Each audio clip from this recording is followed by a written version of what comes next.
Going into the Atlanta 2 race day, I was within, I think, 4 or 6 points in the championship race, so there's a lot on the line. Obviously, there's a lot of pressure. Yeah, I had a lot to race for. Didn't get the best start in the main event, so I think I was 4th or 5th, and I was okay with where I was. I knew that it was going to be a long race. Right in front of him, and Joe Hunter isn't just going to roll over. And Cameron McAdoo gets elected. The first lap just came out of the back section before the over and under bridge, and there was a triple double, and I hit the double and I hit a kicker on the face of the double, and it just threw me over the bars.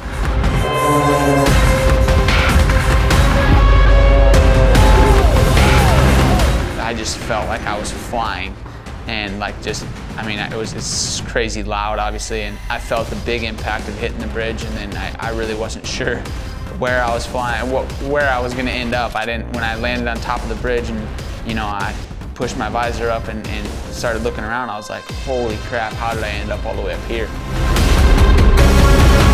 I hurt my shoulder pretty bad, and I smashed my hand. My bars went into my leg so hard that I had such a bad contusion on my thigh that I couldn't really move it, and I couldn't really breathe very well. I knocked the wind out of myself pretty bad. And my first thought was like, dang it, it's over. That was really my first thought, was that my championship was over. If you don't finish a race in such a short series, then your chances at the championship are pretty slim. Yeah, disappointment was the biggest feeling. Very serious situation, as they are more concerned about the health and well-being of Cameron McAdoo right now than this race. The race was red flagged because the officials felt that it was dangerous for multiple medics and myself to be up there while the race was going on. And the over and under bridge is like straight up and down, so for them to get me down off there, I had to be able to somewhat walk, with some assistance from them. We'll get the Alpine Stars medical team up there, and that is a great sight to see Cameron McAdoo up and standing. I think the moment that I realized that I felt that I was capable of going back and continuing racing was when I was walking down the bridge with the medics, and I realized I could walk on my own power. I was in a clear headspace. I knew what was going on. I knew I wasn't concussed. I was kind of at that point telling them, like, I'm good, I got it. Like, where's my bike? I mean, that is. My mechanic had my bike just a little ways down the concrete thing, and I told him, I was like, hey, get back to the starting line, like, we're racing. And he was like, are you sure? Like, what? He was super confused at what was going on, and I'm like, go. No, he's not going back, is he? No, you can't. No way. He's on his bike. Come on. He's lining up. I got back on the starting line, and we waited a long time, actually, because they were waiting for the decision of the AMA whether they were gonna let me race or not.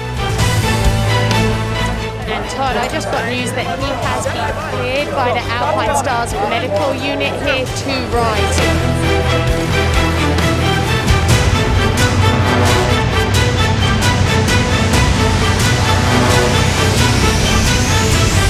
There was a lot of pain that I was dealing with, but at the same time, adrenaline helps you through a lot of things, so I was just focused on doing the best I could possibly do.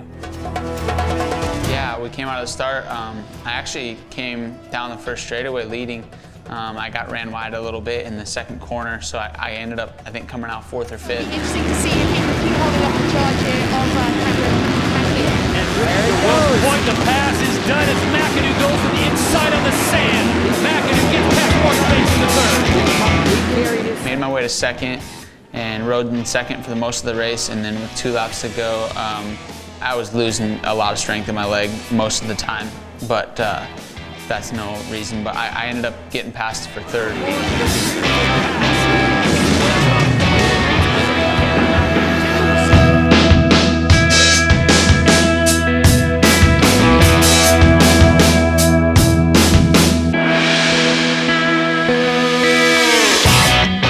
Up on the podium and finished the race third. It kept me in the championship fight, and that was huge because 30 minutes prior to that, I wasn't sure that I was going to finish racing that night.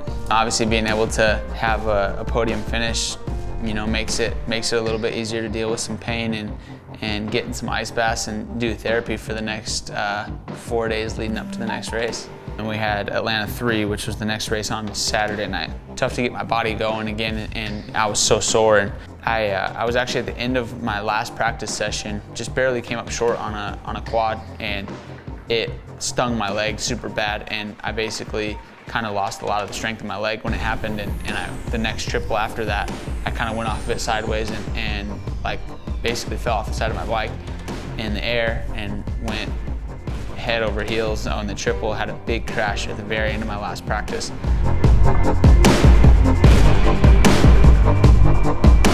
It was the very last thing that I needed to happen for me. I came out of the first start in the main event. I think I was right around 6th. To the front. Who's gonna go with it? Oh, and already down Cameron McAdoo. Honestly, like the way, you know, I was raised, my upbringing of never quitting. It's the way my mom is, my dad is. My older sister, she's in the Navy. She's a badass. She's, you know, the person I look up to probably the most in this world. I was like, we're not gonna quit. You know, whatever this result may be, doesn't matter how bent my bike is, doesn't matter, you know, I'm not gonna feel bad for myself. So I did everything I could to salvage the rest of that race. We ended up getting 13th in Atlanta 3, so that was a bummer. That was a tough one to swallow, but you know, honestly, what makes it a little bit easier to deal with is that I know that I put my best foot forward every single time I went on the track. 22 points back right now going into the final round, so the championship's pretty far out of reach. I mean, anything's possible. It can still happen. I'm gonna go to the final round in Salt Lake and do the same thing I do every weekend. I'm gonna go race to win, put my best foot forward, and give my bosses what they hired me for.